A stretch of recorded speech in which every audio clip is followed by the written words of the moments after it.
Alright, so in your PIM, you'll be able to see and identify different merchants that you have. Let's say you have multiple brands that you're managing, or let's say you have multiple businesses and you want to isolate and keep the data for each of your businesses separate. Let's say you have a clothing brand and let's say you have a furniture brand. So you want to keep each of these brands separate data.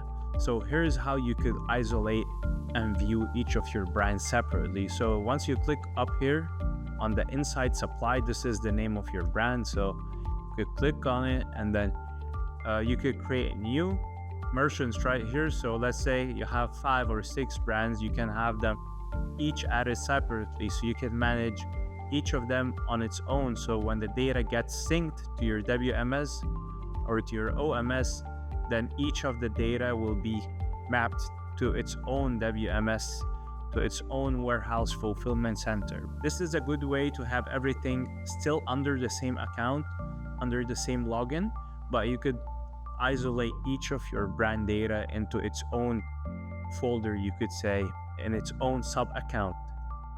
So for example, if we switch from the Inside Supply to another merchant right here, then we would see different data. Maybe this one doesn't even have any products added to it. You would have your own channels right here, and you would have your own channel mapping. It will come with its own rules, right? With its own sync rules.